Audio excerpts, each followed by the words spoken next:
call the meeting to order, please. Agenda item is the adoption of the agenda 2.1. Motion, please, Blanchette and Torgerson. Is there anything that should be added? Nothing? All right. All in favor of adoption? Carried. Agenda item 3.1, adoption of the minutes of the August 8th, 2017 regular meeting of council. The resolution is that the minutes of the August 8th regular meeting of council be adopted as presented. Motion, please, Salt and Torgerson. Are there any errors or omissions? Hearing none, all in favor? Carried. And Mr. Davey. Your Worship, just recommend bringing forth Section 8.1, electrical pipeline public hearing first, as it's technically a timed item. So staff is currently refining the process, so this would allow the Gord folks to come present, and then those folks that want to go. Okay, thank you.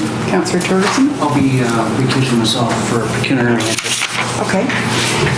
Fine, we'll call you back when it's all complete. Thank you. Thanks.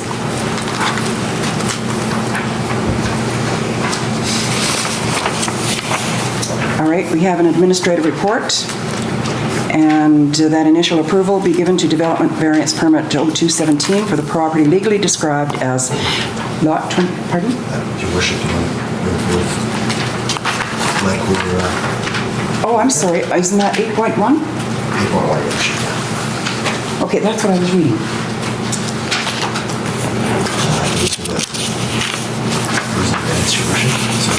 Oh, sorry. Yeah, sorry. Yeah, I'm into minutes of the last council meeting. Okay. You're probably wondering what I was doing. Okay.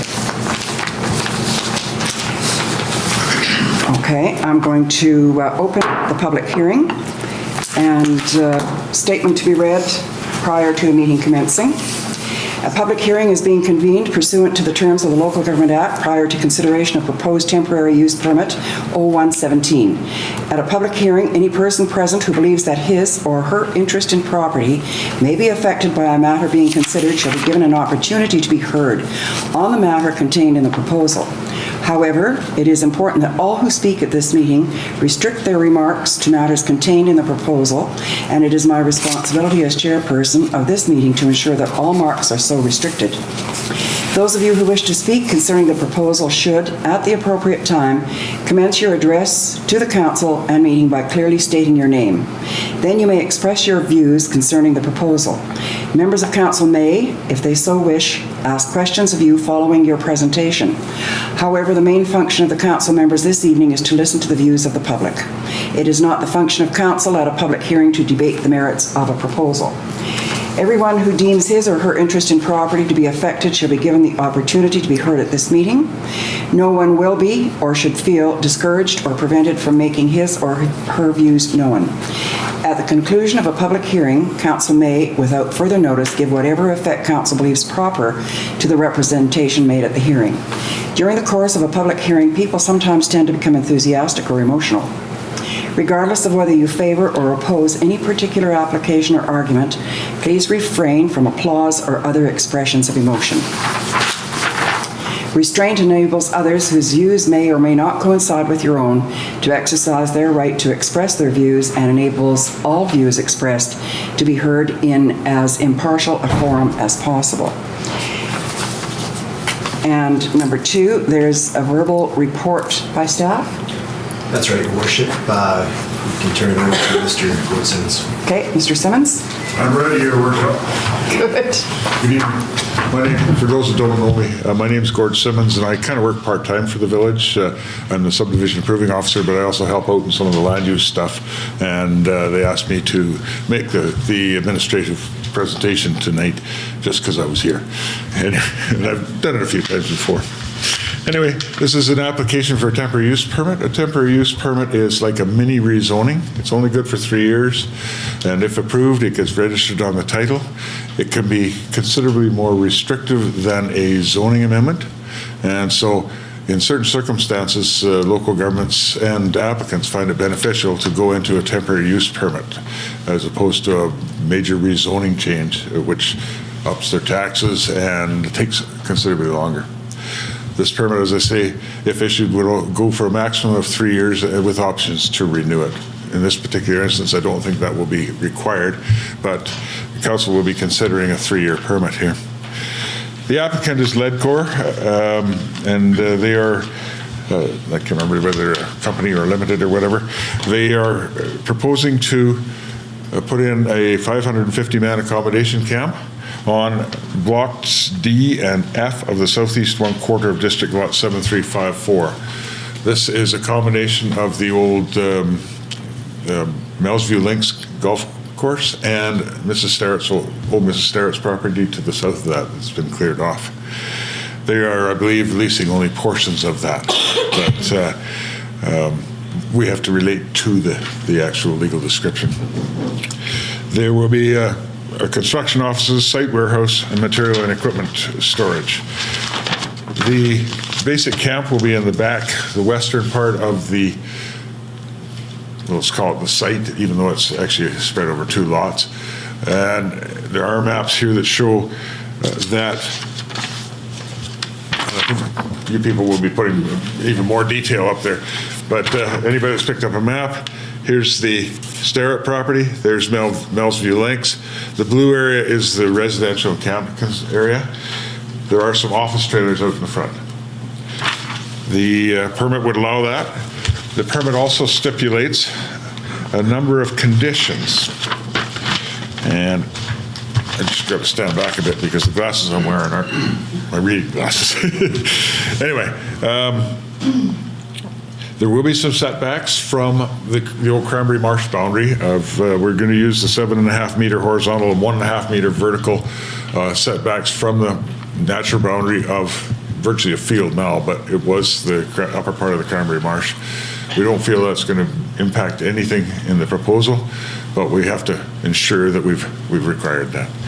The water supply will be trucked onto the site and stored in tanks, and fire hydrants will be required to provide fire suppression.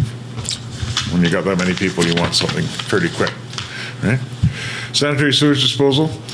The worst case, and that's what we've permitted, everything else will be an improvement. Sewage will be hauled off-site and sent to the village sewage treatment plant for disposal. There is room and the capability to handle it.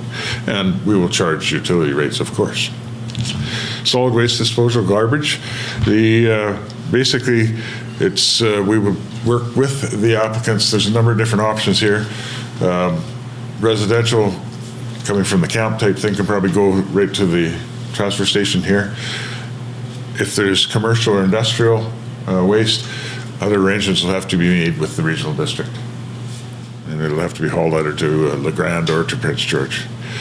Food service, of course, it's natural that Northern Health approval is required. All these points are noted in the temporary use permit.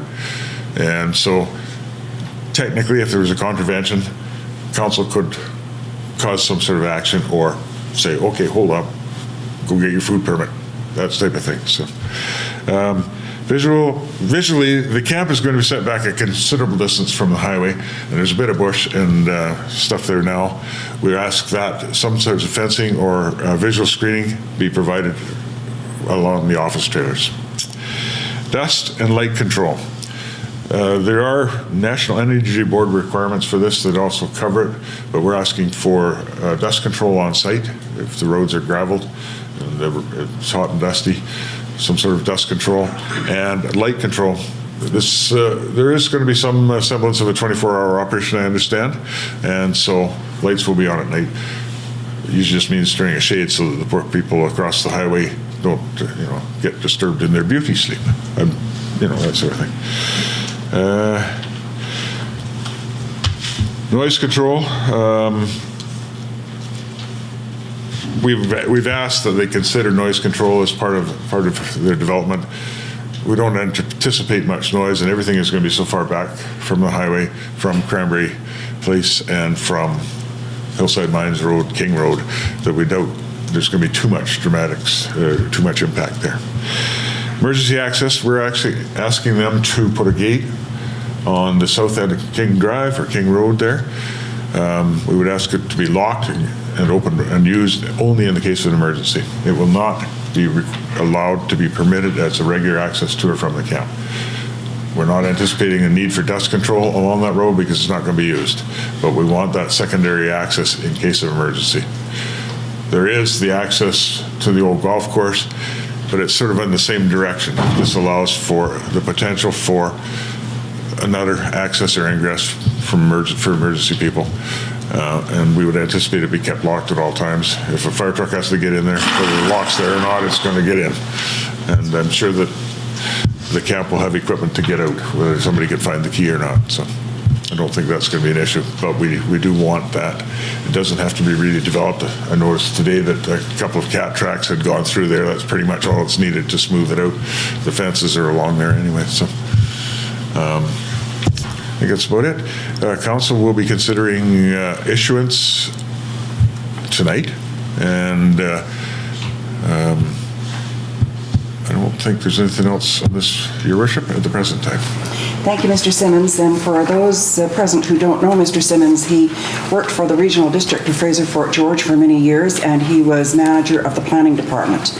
And I know that this sounds somewhat like hyperbole, but our Regional District of Fraser Fort George is 52,000 square kilometers, and I've always said that Mr. Simmons knows where every gopher hole is. So now you know a little bit about Mr. Simmons' background. Thank you. Okay. Are there any written submissions? I have three, Your Worship. Thank you. Okay. First letter this evening to read into the public hearing is from Amber Flat, 1725 Hillside Mine Road, to Valemount Town Council. I am writing in regards to the proposed Kinder Morgan work camp off Highway 5 at the old golf course. It is my understanding that Hillside Mine Road and King Road would be used as an access for the work site/camp. The Kinder Morgan representative that came to our home did not disclose this information, and the online package does not indicate Hillside Mine Road being utilized. I received this information from town office and have various questions related to this proposition. If Hillside Mine Road was designated as emergency access, I am wondering if work crews would be permitted to use this new road for daily travels. I certainly hope not, as the road is already in poor condition and not designed for high volumes of traffic. There is no turning lane coming off highway or merging lane onto highway. Noise from large trucks passing by, constructing the new access would be troubling for our family, animals, and neighborhood. With so much rural land available around our community, I am curious as to why a site so close to town limits is being considered. Personally, I would prefer to see the work camp located on town crown land. This would allow proceeds from this project to be put back into our vibrant community rather than only individuals profiting from this venture. Have previous work camp sites such as the old airport been considered as a more suitable option? I understand the necessity of this work being done and appreciate the benefits it may bring to our community. Thank you in advance for taking the time to consider my questions and concerns. I look forward to Council's response. Sincerely, Amber Flat. The second is from Vernon Diane Mickelson, 1975 Hillside Mine Road. We live at 1975 Hillside Mine Road, one of 10 properties which is in the King subdivision within the village of Valemount. We have concerns about the increase of traffic in a neighborhood with small children, animals, and pets. We are also concerned that if the work camp is approved on the proposed property, the plan is to use King Road as an emergency access. How does the village propose to restrict this to an emergency use only? Will you have something in a written contract stating emergency only use, close to all other traffic, which will be strictly enforced by the village? Things for council to consider. Could it be a dry camp, no alcohol, less work for local police? The noise from the workers' trucks in the morning and evening. Do we have a noise bylaw for town, or is the camp in regional district? With an already congested Highway 5 and no proper turning lanes, access will increase traffic congestion. How are we going to address that? Why other properties, i.e. Cedarside, the Valemount Industrial Park, the old airport, where the camp was before, wouldn't be more suitable sites? Both are away from the village and have good access to Highway 5 South. If it is within the village boundaries, is it going to add to the workload on the village maintenance crew, garbage, water, or roads? We appreciate that the mayor and council must look at this potential site with the best options for the least amount of disturbance to the residents of Valemount. Sincerely yours, Vernon Diane Mickelson. And the last is Double R Ranch, Maureen Brownlee and Ron Bear of Valemount. As the directly adjacent landowners and those who will be most affected by the proposed worker accommodation camp and industrial use, we wish to state for the record that while we are not opposed in principle to this temporary use permit, we do have several concerns that we wish to have addressed. Our concerns are as follows. 1, trespass. Our first and foremost concern is the trespass of camp personnel or visitors onto our land. We worry about people crossing fences, inadvertent fence damage, and/or gates being left open, allowing cattle to escape, as well as danger to trespassers from our livestock and/or harassment of our livestock by trespassers. 2, garbage. It's a windy spot, and any garbage will be blown directly onto our land. In addition to the eyesore, there are also implications for our herd health if cattle eat plastics or other garbage. 3, noise. While not a large concern, it seems likely that noise will be a factor, and we would like to be assured that some steps will be taken to keep noise to reasonable levels. 4, conflict resolution. We wish to be assured that some form of timely conflict resolution process will be in place for any unforeseen consequences to our farming operation from this camp and industrial use. We would very much like to receive some kind of written assurance from either the village or from Leadcore Pipeline or both that address our concerns as a condition of approving this permit. Sincerely, Double R Ranch. Thank you. We'll now have a presentation by Leadcore Pipeline Limited.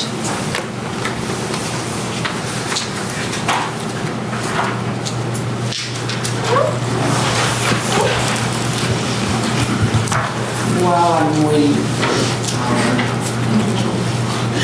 Good evening, Your Worship.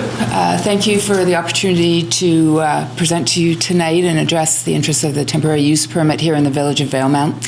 My name's Kate Stebbings, and I'm representing the Trans Mountain Expansion Project and our contracting partners, Leadcore Sincham, who are responsible for helping us construct the pipeline in this area.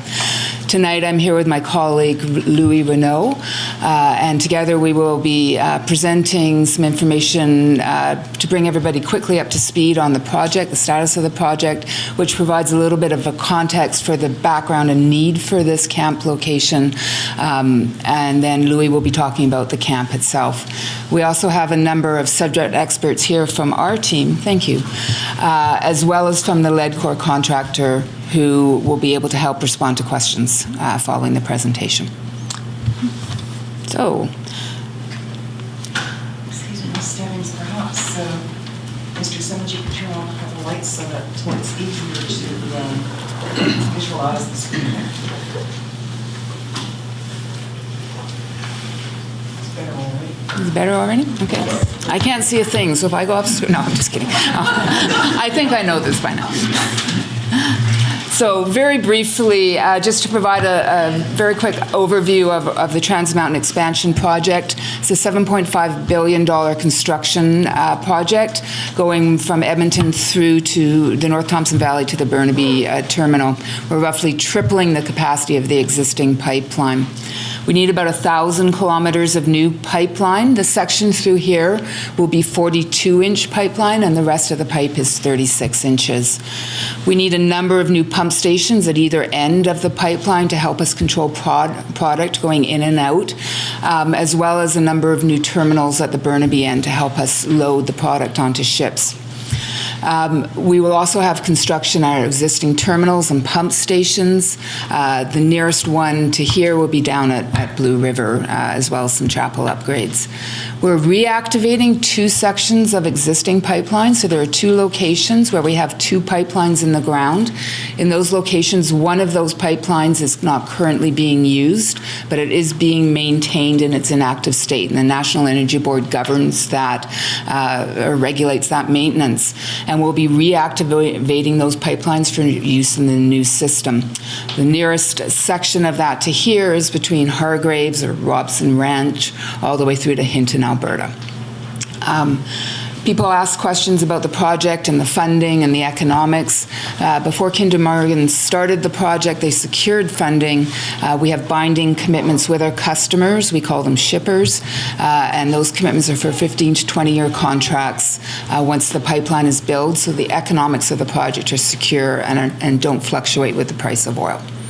Okay. In addition, we have, I could read with the lights on, $8.5 million worth of community benefit programs for communities like Valemount, where we've worked with Mayor and Council in these communities to identify projects of interest so that we can leave a bit of a legacy behind, partly in recognition of the disruption that we're causing in these communities. We do have our approvals, both provincial and federal. So the National Energy Board is our regulator, and they provided approval or recommendation for approval of the project in May of last year.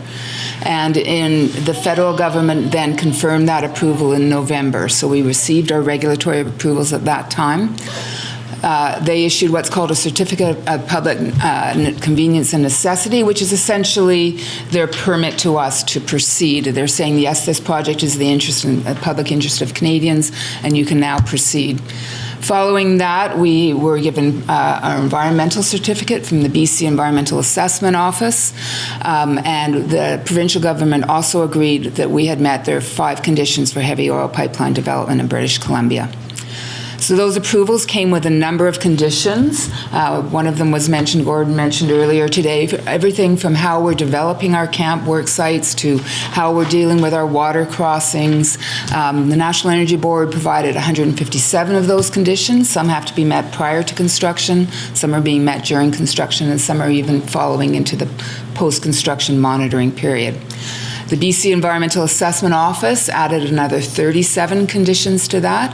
And in addition to those conditions from the regulators, we also have made more than 1,000 commitments to communities about how we will proceed with construction. So of particular interest here in Valemount, people are really interested in worker behavior outside of work time and how to expose them to the wonderful environment here, but also to understand the community ethics about how to behave in that environment. So that is one of the commitments that we have made to this community that we will include as part of our worker orientation.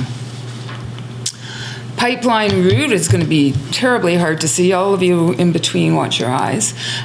These are the village boundaries, and very roughly, this is our pipeline route. So we are outside the actual boundaries of the village, obviously impacting some rural residents along the pipeline route, but not disrupting the core of the community with our construction impact. So you've mentioned our partners, Ledcor Seacham. They are responsible for construction in Spread 3 and Spread 4. So Valemount is within Spread 3. The entire project is divided into 7 spreads, and we've identified contractors with specific skills and capacity to do the construction in each of those spreads. So there are our contractors here. This spread, Spread 3, goes from Hargraves to Blue River, and that's that section of 42-inch pipe. It's the biggest pipe in our new expanded system. Our schedule, we've created our initial schedule, and now with the announcement of our contractor partnership last week, the contractors are looking at that schedule and fine-tuning it for us. But we are beginning construction generally in the pipeline this fall, so there's some activities going on in September now. In this area, we're expecting to begin some clearing in some places, potentially some development of road access, certainly some camp site development in the coming months before Christmas. And then it'll be early into the new year before we actually start to see what people consider real pipeline construction in this area. And that will begin up at Hargraves and gradually work its way down the valley. So that's the real dig the trench, put the pipe together, put the pipe in the trench type of activity. So it'll be some months before you see that. The entire expanded system will be in service by the end of 2019 under our current schedule. So that's just to provide a little bit of an overview. I'm going to pass it over to Louis to talk a bit about the camp, the permit application and the camp details. Thanks, Kate. Thank you, Your Worship, Councillors, people of Valemount. for taking the time and giving us the opportunity to present. And thank you, Mr. Simmons, for covering off most of the camp requirements. You made my job pretty easy here. So what do I do with this, Kate? I'm not technically... Hit the right button. The right button, okay. So basically, the temporary use and permit application we're seeking is for, to accommodate our workforce in the spring of 2018. We expect an estimate, a peak workforce of about 700 folks, which includes about local employees. Obviously, they won't be housed at the camp. We'll also have about 60 construction management and inspection positions, working 12-hour shifts, 6 days a week, with Sundays off. So it's going to be, the camp will be there 24 hours. The workers will be working 12-hour shifts and sleeping in the camp at night, of course. Workers will adhere to the worker code of conduct. So in the worker code of conduct, our industry standard practices, it's going to be a dry camp. And then we'll also have all the workers sign off in their orientation as to the rules of engagement for being in the community, using local facilities, some of the local grounds that are here, or the rivers, or some of the amenities. So everybody will be well orientated and understand the rules of engagement for living in this camp. It's going to be a full-service camp.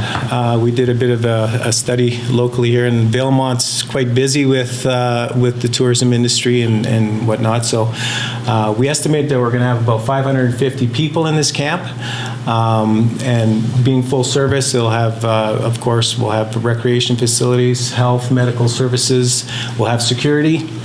We'll also require some local accommodations. We expect that some of the workers will want to have their families here, so they'll be looking for RV parks potentially, and some hotels and local rentals.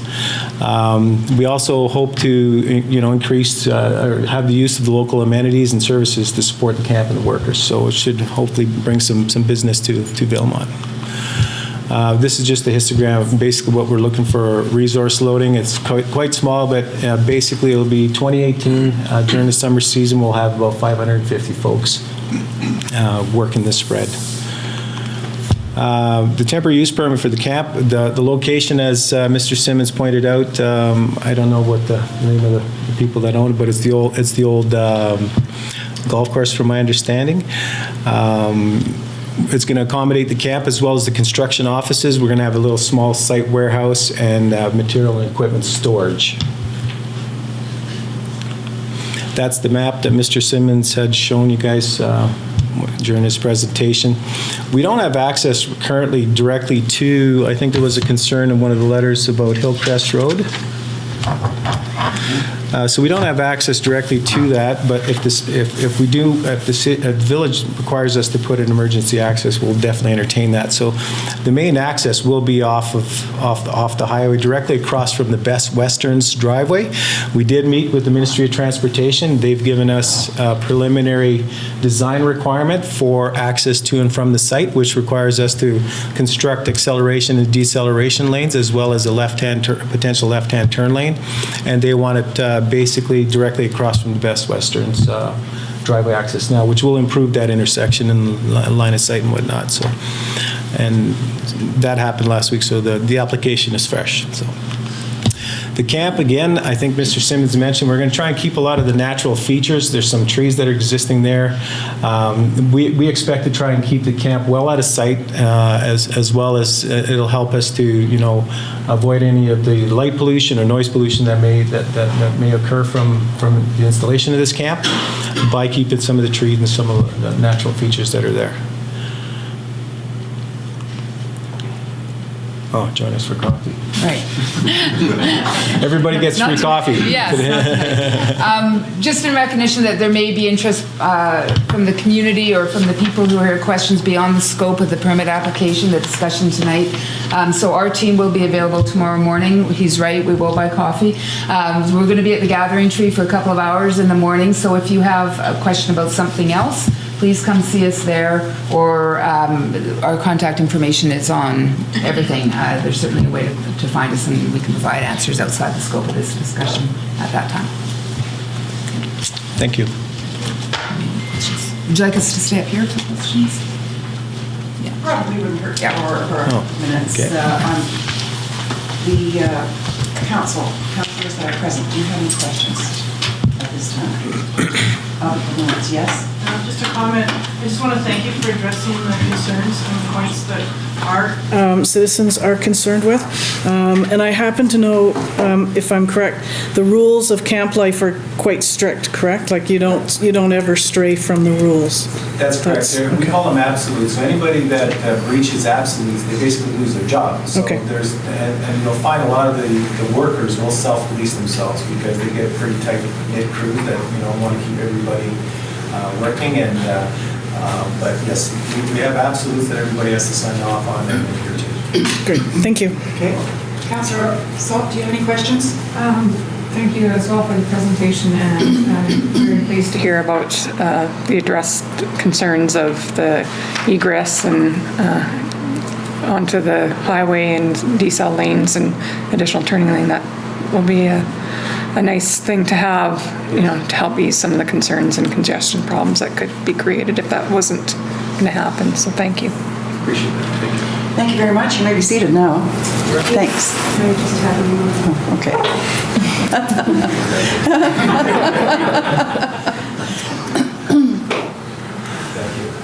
Okay, thank you. And so at this point, submissions and presentations by public, but I want to just reiterate that everyone who deems his or her interest in property to be affected shall be given the opportunity to be heard at the meeting. And your residential address should be pertinent to the subject camp area. So if there's anybody, yes. John Shaw, 1380 King Road. I have a letter here signed by myself, my wife, and 3 other property owners. Okay, can I read the text of the letter to you? Under Section 3 at the 12th bullet notation reading emergency access, LEDCOR is required to provide, goes the quotation, the following undersigned registered title holders and occupants of said properties are unwilling to accept any other definition of emergency access other than for the use of emergency vehicles, those being police, ambulance, fire suppression, and in the event of a necessary evacuation of the occupants due to a declared emergency. Any other use of King Road for ingress or egress to the camp is to be prohibited. It is desired that, as with BC provincial campsites, a 6-inch well casing gate that is latchable but not lockable is to be placed across this entrance. This said gate would deter ATV type traffic as well as other unacceptable traffic. And I have the addresses of the properties and the signatures of the owners. Should I to Mr. Simmons, please? Okay. Yes. Okay. Thank you. Thank you. Is there any further presentation or submission from the public? Okay, seeing and hearing none, I declare the public hearing closed. Council that's present, we have recommendation 1 that the letters and verbal presentations regarding the proposed temporary use permit for LEDCOR Pipeline Limited be received for information. Blanchette and Sept, any discussion on this? Hearing none, all in favor? Carried. And recommendation 2, if no major issues arise from the public hearing, it would be in order that draft TUP, which is temporary use permit 01-17, which proposes to allow a worker accommodation camp and industrial uses for up to 3 years on the following properties: Block D of the Southeast Quarter District, Lot 7354, Caribou District, except Plan PGP 36205, and Block F of the Southeast Quarter of District, Lot 7354, Caribou District, be given final approval. What is Council's wish? You're moving recommendations 1 and 2? Okay, or sorry, 2, I guess. 2. Yeah, just 2. I didn't mark recommendation 1 off. And Councillor Sept, are you seconding? Is there any discussion on this? Yes, Councillor Sept. I'm sure that every effort will be made to take care of any of the residents' concerns. I know in 2008, the camp that was set up at the old airport went by several residences that time, and yes, there was a fair amount of traffic, whereas this will be right off the highway, and it wasn't overly disruptive. So again, I think all of the main concerns will be addressed. And the NEB is pretty strict, so Yes. they're going to have to follow. I think it'll be fine. And I agree if the access is going to be directly from across the Western, across the highway. Do you have anything further to say, Councillor Blanchette? Just that everybody has worked really hard to make sure that this the conditions are met, and I don't have an issue. I think everybody's working hard. Okay. So there's just 3 of us present, so all in favor? Carried. I just want to make one comment here. I went to Saskatchewan by via rail and back again on Sunday. And I'm a realist, and I know that the product is going to be transported. But for the safety of the Valemount residents, as well as all British Columbians, in terms of the Mount Robson Provincial Park, where the headwaters of the Fraser River are, the CNR tracks go above the Fraser River, and right along Moose Lake too. And there are at least 25 trains coming through Valemount daily. I'm saying at least 25. I don't know how many. And while in Melville, I saw the tanker containers on the trains, and it wasn't just petroleum products, it was also ammonia something, which I don't really understand, but my brother-in-law said was extremely dangerous. And for the safety of the people of Valemount and area, I'm in favor of pipelines versus transporting by rail or by truck, which would come right through Valemount. So, safety purposes. And that would put us in a very hazardous and dangerous position for our people if the Fraser Institute said that pipelines are 2.5 times safer than any other method of transportation. So, Council, I want to thank you for your consideration, and I want to thank Kinder Morgan for the presentation. Thank you. Okay, so I think we go back to 4.1, or do we have anything further? That's good. We'll take a 2-minute recess so that Kinder Morgan et al. Can leave. You don't want to have to be stuck through the rest of the council meeting. Okay, I'll call the meeting back to order, please. And we go back to agenda item 4.1, delegations. And we have the Valemount Curling Club Assent Vote presentation by Ms. Marshall. Thank you, Mayor and Council, for allowing us to present this delegation tonight. The Valemount Curling Club is a registered nonprofit incorporated in 1988, and we've asked the regional district for help so we can continue running the curling club. We started back in 2014. We collected 131 signatures from residents of Valemount and the area, supporting our request to see if creating a regional service could be a possibility. We'd been struggling with rising costs of our ice plant, rising costs of running the entire facility, but the biggest problem was our ice plant, which is expensive hydro bills, very inefficient, and we're very concerned for repairs. It's very old. We've had to actually have parts manufactured already, so there's a good chance that if something breaks, we can't use it anymore. So there's an assent vote coming that was previously referred to as a referendum. The vote date is September 30th, and there's an advance vote on September 20th. So we wanted to make a delegation to council tonight just to get some information out and to respond to some of the comments and questions that we've heard around the community. And there's also going to be a public meeting on Thursday at the Valemount Curling Club. Presentations will both be from the club and from Regional District on the service and the vote. Some of the comments that we have heard through the community, one is that the rink is used little throughout the year.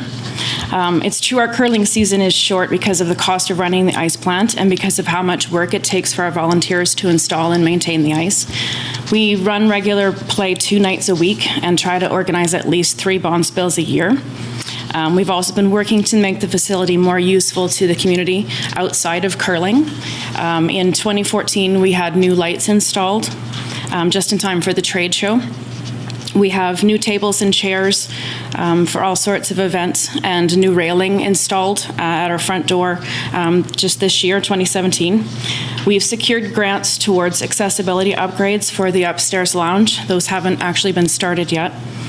And we've offered space to the Valemount Food Bank for years, and have been offering space to other organizations like Kinnicknickers and Columbia Basin Alliance for Literacy for programs like hip-hop dance classes and after-school programs.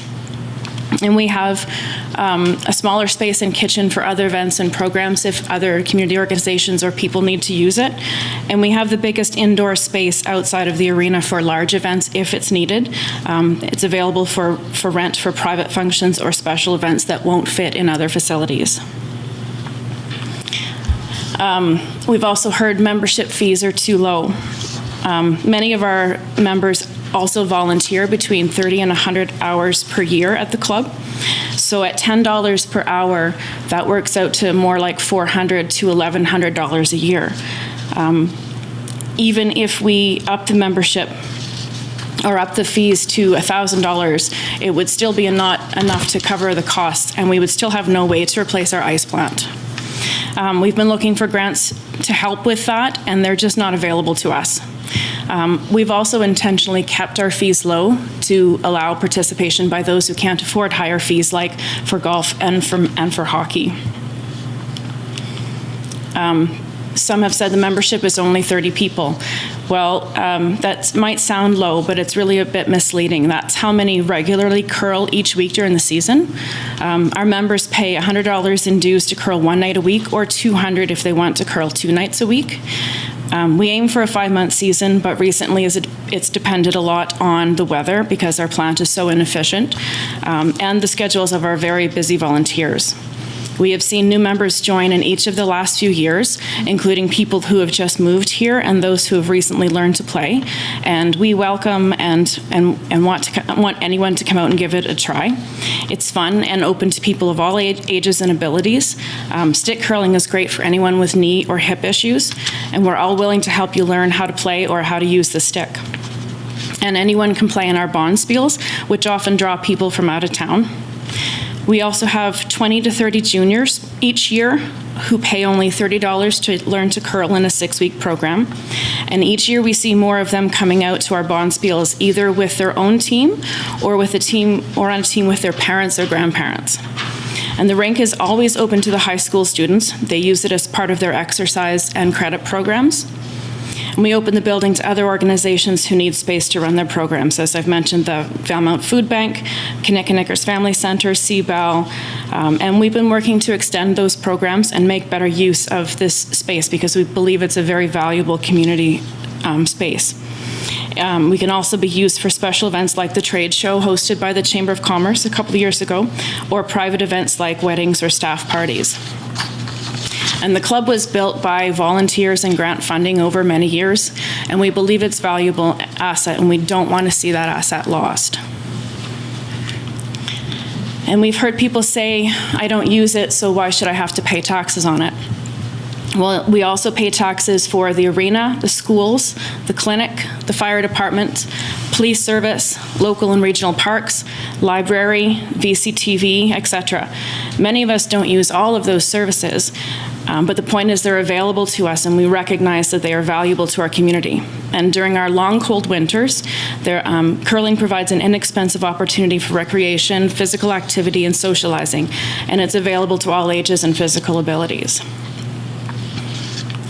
We've heard people saying the regional district should take it over. That's one of the options that the steering committee looked at in our feasibility study. It's option 1, but it would be more expensive and it would give us less flexibility.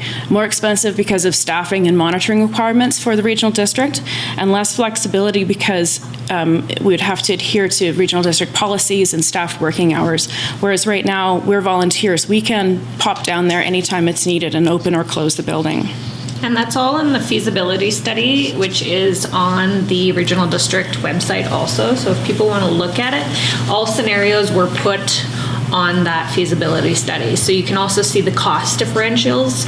It was about $100,000 more than the scenario that we're considering, just so people are aware of that also. And another thing we heard is from people is that the village should take it over.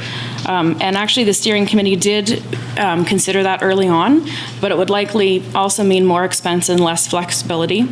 And also, we know that the village used to run the arena, but turned that over to the regional district some years ago, so it didn't seem like that was a promising option. The village, of course, does own the land, though, and thank you, council, for agreeing to turn the land over to the regional district if the service is approved. If the service isn't approved, the club will have to shut down because we can no longer afford to operate the building and the old ice plant on our own. That will likely mean the building becomes the responsibility of the village anyway, because the club would likely have to forfeit our lease and we wouldn't be able to pay property taxes. And we've also heard if members can't sustain it, it should close. And maybe that's true, and that is our last option. But we believe it'd be a great loss to the community because it would not only mean loss of curling, but loss of the space for the food bank and other organizations, and loss of future potential that we envision for the space. Community spaces are at a premium right now. Kinnickinickers is moving into the Lions Club. The Robson Valley Support Society is renting the entire bottom floor of the old Community Services building, and the Learning Center and College are looking at the upstairs. The daycare is looking at expanding because they need more space to run for the children that are currently on their wait list. Our community is beginning to grow, especially with children who could benefit from physical and social activity of curling. We don't want to see the loss of a space that could be a huge benefit to the community, and we've worked hard to present a feasible, low-cost option to the voters, and it's up to the voters to tell us if they see the value in a community-owned space. So where will the money go? Or what? The proposal means an annual tax of $13.40 per $100,000 residential property assessment. So if you're a business property, it would be $32.83 per $100,000. And that means a total yearly taxation of $64,340. That doesn't all go to the curling club. $40,800 would come to the curling club to operate the building itself. The rest of that would go towards operating interest, the debt repayment, transfer to an operating reserve, contingencies, and miscellaneous. That's all amounts that stay with the regional district. And $64,350 is less than the operating budget for VCTV, and it's less than the increase that was approved this year for the Canoe Valley Recreation Center. The new ice plant is expected to cost about $125,000, and that'll come from Community Works funding that's available to the regional district. That wouldn't have been available to us. And this is the club's estimated costs, where we will be spending the $40,800. It's going to property taxes and utilities to the village, electricity, heating and propane, insurance, and ongoing maintenance costs for the building. It was stated recently at council that if the service is approved, the regional district won't have to pay taxes, but we don't believe that's true. The regional district staff has looked into it extensively with the Property Assessment Authority, and if the regional district is not running the service, then there is no property tax exemption. So it's something that's been changing over recent years, and our annual budget includes taxes owed to the village, and we'll no longer be asking for property tax exemptions because we won't own the property. We do thank council very much for considering the 50% property exemption for this year. Every little bit helps. And if approved, the regional district the service with the regional district won't be complete until next spring. And it'll be a struggle for us to get through this season, but we are committed to doing it if the service is approved. And volunteers will still entirely operate the building as we currently do. It took approximately 120 volunteer hours to install the ice last year, not including maintenance before each game, and we'll continue to do that. We'll also continue to spend countless hours each year on cleaning, maintenance of the building, fundraising for the club, and everything else we've been doing to keep the club afloat and to keep the space available to the community. We're all taxpayers too. We all pay municipal taxes, whether directly through the property we own or through rent and our spending on local businesses who pay property taxes. And it's hard to ask anyone to pay more, we know that. But if the community votes no, we will have to close the building because we can no longer manage the maintenance costs of such a large facility on a strictly volunteer basis. And if we close the building, all of those other opportunities for the communities will be lost. We recently heard someone compare us to Greyhound, saying that if you can't make money, we should shut down. And that's one way of looking at it. But we know that a public transportation service is essential to the health and well-being of communities in the north. Many of us are willing to see our tax dollars go towards subsidies for bus services in many different ways. For example, the Northern Health Connection bus service. That's a service I don't mind my taxes going towards, even though I've never used it. I recognize its value, and I might have to use it someday. And we believe the Curling Club is less like Greyhound and more like the Northern Health Connections bus. And if anyone has any questions, they can feel free to contact either Diana or myself at any time. Thank you. Thank you very much. Okay. The recommendation here is that the delegation be received. Okay, Councillor Blanchette and Councillor Sept. Any discussion or questions or comments at this time? Yes, Councillor Blanchette. A meeting, a public hearing on Thursday. You said what time was that, please? At 7 o'clock at the Curling Club. Okay, thank you. Okay, Councillor Sept. Thank you very much for the presentation. Okay. I think it's going to help people have a better understanding, and I hope you get a good turnout on Thursday. Councillor Torgerson, did you? Thank you very much. Through her worship, well done. Okay.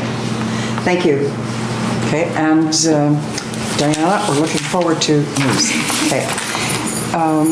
If there's no further discussion, all in favor of receipt? Carried.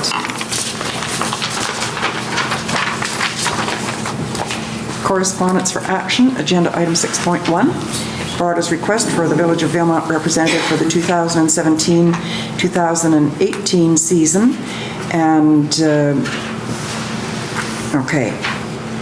My recommendation to council is that Councillor Torgerson be reappointed. Okay, so Blanchette and Sept. You accept? Absolutely, it's a privilege. Okay, thank you very much. If there's no discussion, all in favor? Carried. Is there anything from the reading file that council wishes to bring forward? Nothing? We will have, yes, Councillor Blanchette. I wanted to bring forward Mr. Peters' letter about Greyhound, and I just wanted to thank him for the letter, and also I believe that staff is looking into this issue as it affects all of us. The Minister of Transportation phoned me in Yorkton, Saskatchewan on Labor Day and asked me about the impact, and I said it certainly would have an impact. I gave her a bit of history, and I know that the time schedule is not always, 3 o'clock in the morning to go one way and 6 o'clock in the morning, which is better than 3 or 4 the other way, but we will, I told her that I'd be happy to meet with her at UBCM. Okay, so I'll be able to report following that. The BC Resort Municipality Initiative, RMI, the key messages. I want to thank the administrator for including that for council's information. And we were the 13th municipality, and the Village of Valemount became a resort municipality in 2007. When Ida Chong was Minister of Community Services at that time, and she and Minister Bond both came here and made the presentation. And it has benefited us considerably. Is there anything that council wishes to ask about the utility rate presentation that's included from the Director of Finance? Nothing at this time? We'll be dealing with it officially next month. Was it the next council meeting, Mr. Davey? That's right, Your Worship. Either the next or the one after, but Director of Finance will provide a full presentation. Yes. And this is in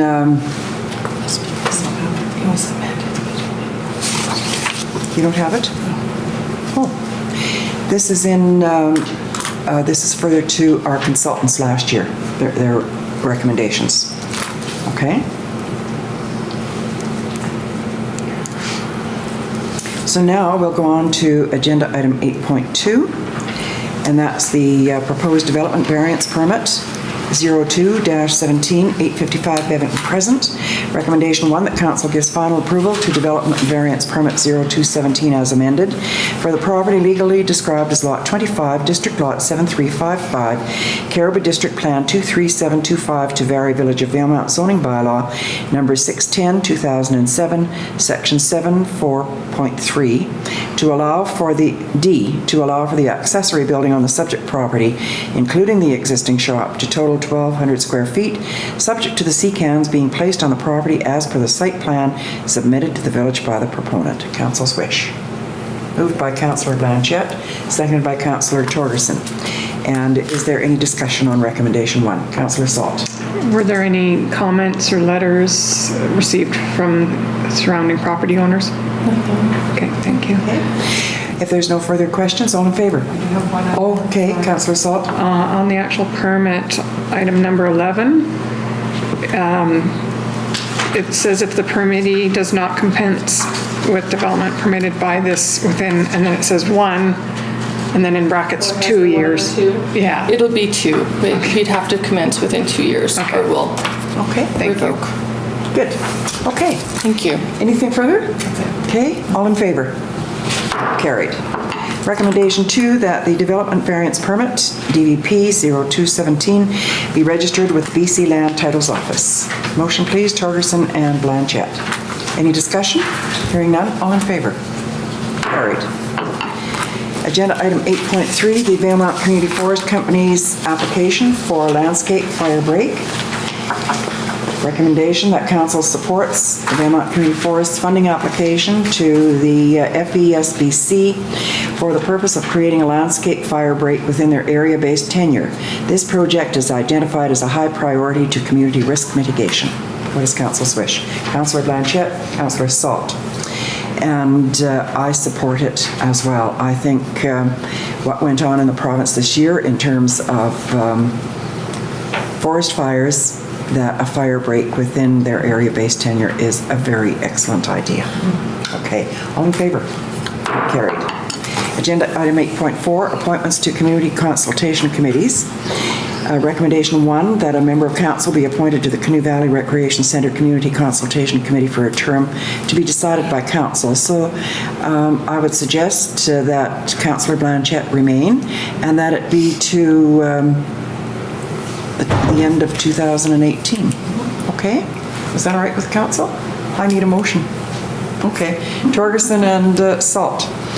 And Councillor Blanchette, you? Yeah, happy to. Okay. All right. So, all in favor? Carried. Recommendation 2, that a member of council be appointed to the Valemount and District Fire and Rescue Community Consultation Committee for a term to be decided by council. I would there again recommend that council consider giving it to the completion of the term in 2018, which would be, I guess, November 2018. And I was going to recommend council's consideration for Councillor Reimer. Moved. Okay, moved by Councillor Torgerson, seconded by Councillor Blanchette. Any discussion? Okay, hearing none, all in favor?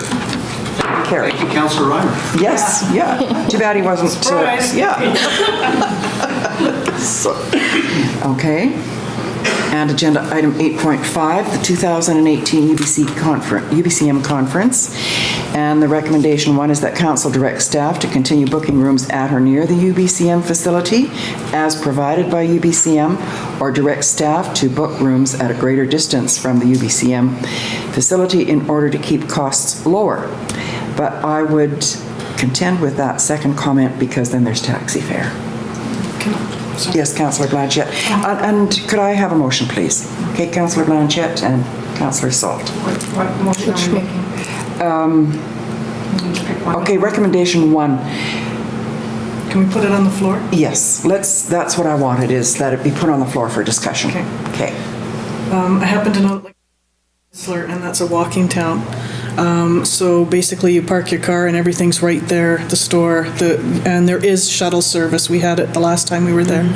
So wherever staff can get us in, because as you know, like you got to move quick, and the staff has always been really good at getting us where we. Yes. Where we And can Councillor Sept? I know last time we were in Whistler, I looked up the hotel that we were at, and it really wasn't outrageously priced.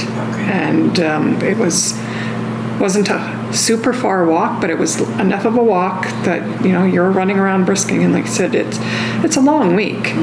And, we put in long hours when we're there, and sometimes it's nice to be able to be close enough to run back to your room to like drop off some things, or if you have a bit of a break, to just go for a break away from all the noise and people and everything. So, but in Whistler last time, the hotel wasn't outrageously priced. It was way less than this year. Unfortunately, what happened this year was, I think, a rare occasion. I don't think I've ever had them be this high, so. I did make a note here. After I read it, I thought about it. And there are many breakfast meetings that commence at 7 o'clock a.m., which means that we have to be at the venue by 6:45 a.m. And especially in Vancouver, I don't see people walking anywhere at 6 in the morning. And usually you see people walking to work and to their offices at about 8 in the morning.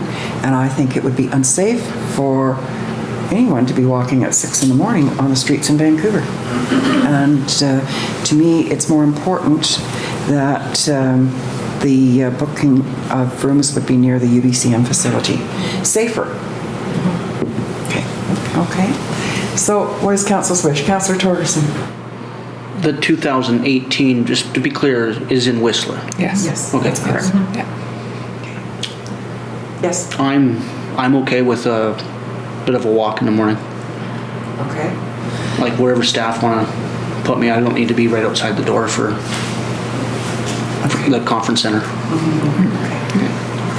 If you want to split it into two motions or whatever, I'm comfortable with that. Actually, all of council doesn't have to stay at the same hotel. That's good. Okay.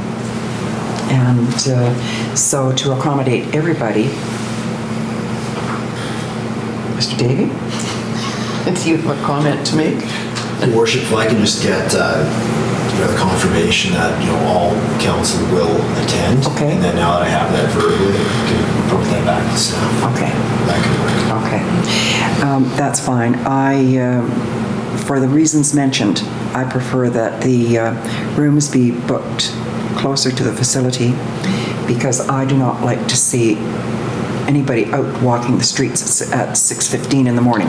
It was scary when we were in Vancouver. Yes, it was. The last time that we were That's far away, Yes. and I mean, we did walk. I don't know how many times, and it was a long walk. Yes. And I am a walker, and even for me, you're in dress clothes and dress shoes, and it's not easy. And we did then keep catching cabs as well, and because there wasn't shuttles from that hotel to the center, so.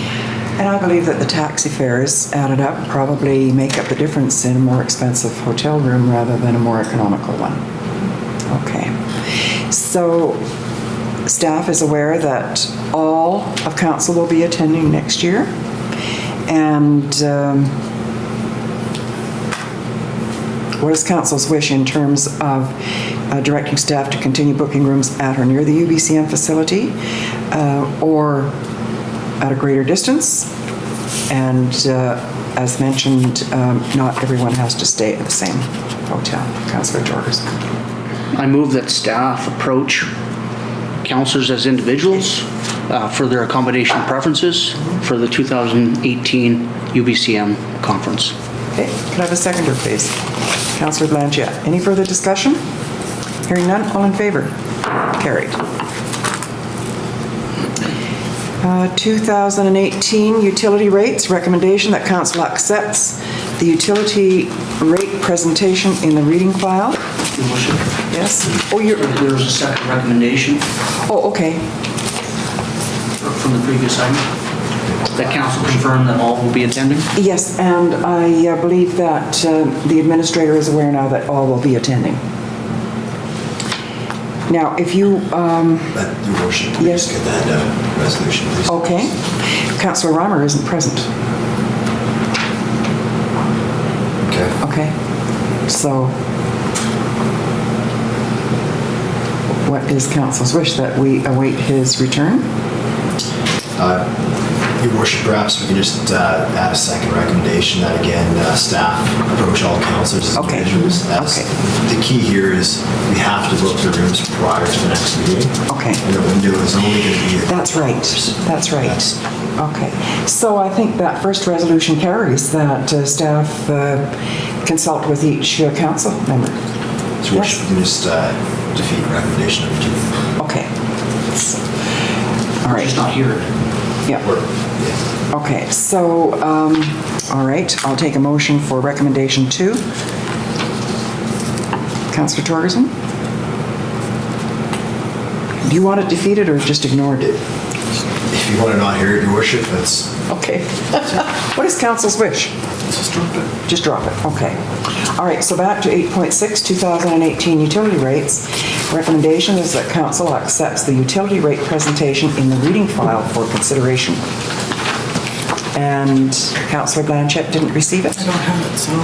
Yes, Our apologies, Your Worship. This was a late item, and Okay. I don't believe it was handed out to the 3 that use iPads. Oh, okay. So, go ahead. Was there was an email sent out from the Director of Finance? Late this morning. Yes, and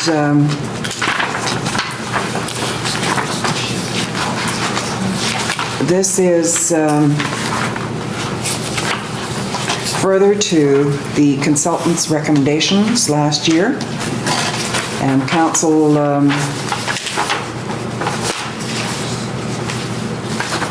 dealt with it, I'm not sure exactly when.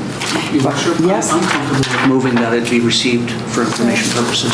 Okay, and perhaps staff could ensure that the councillors receive copies tomorrow, hard copies, instead of just on your iPads.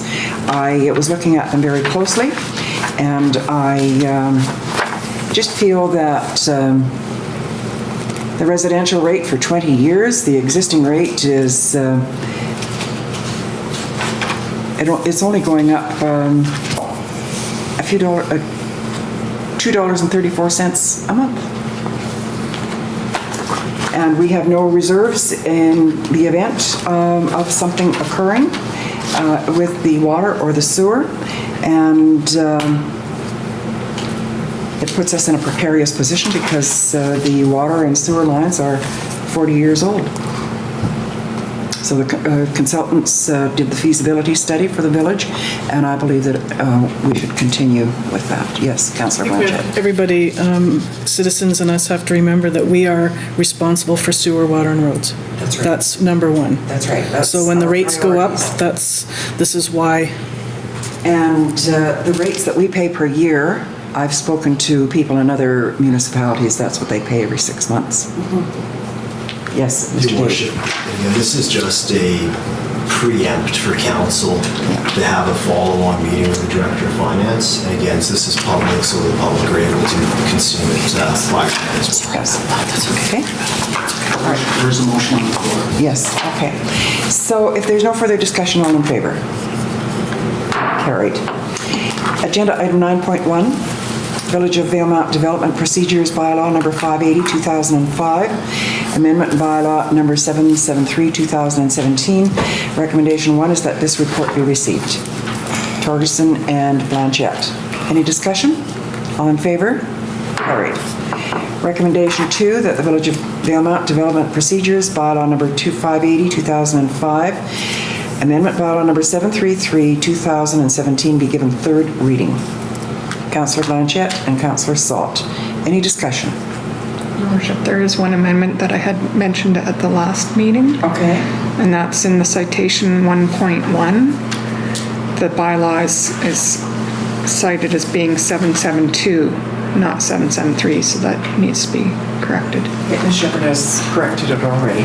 Okay, so if there's no further discussion, all in favor? Carried.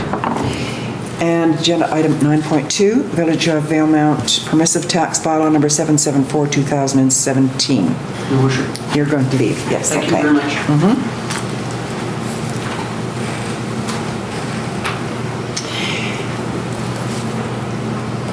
Okay, recommendation 1 is that this report be received. Blanchette and Salt.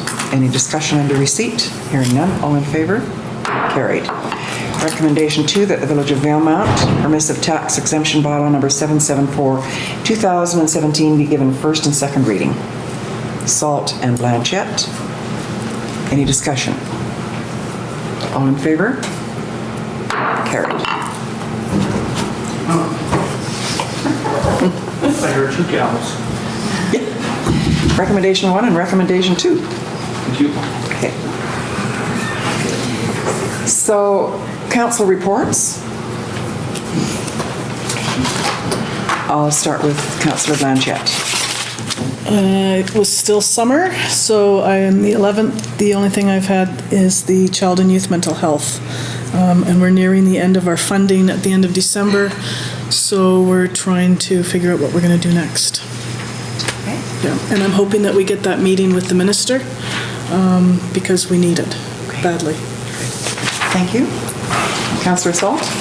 I had an informal meet and greet with our MP, Bob Zimmer, at the Gathering Tree, where we had... Last Wednesday? Yeah, last Wednesday. Councillor Torgerson showed up for a little while as well, and we had, I think, 3 citizens that came and sat and chatted and had a conversation. So it was a very nice, short, informal meeting. Yes. Yeah. Thank you. Councillor Torgerson? Tourism Valemount on the 5th of September.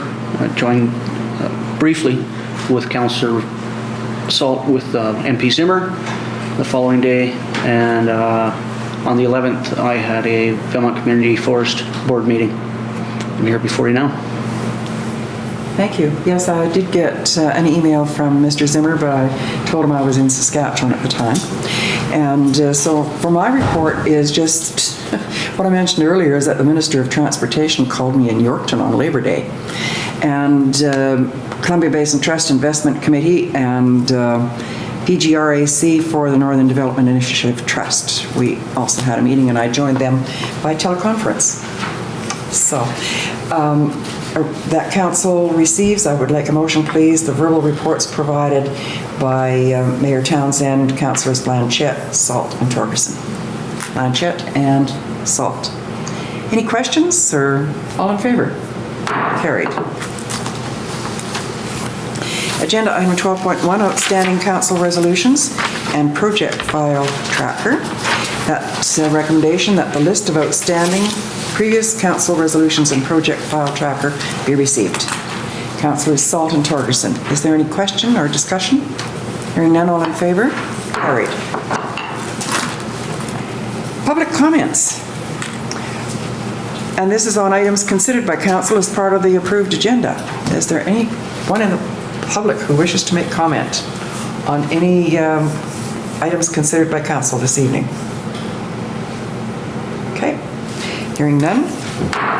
Agenda item 15.1, notice to proceed to in-camera. Motion that council proceed to an in-camera council meeting for consideration of one item per section 91C of the community charter to discuss matters related to labor relations or other employee relations. Salt and Torgerson. All in favor? Carried.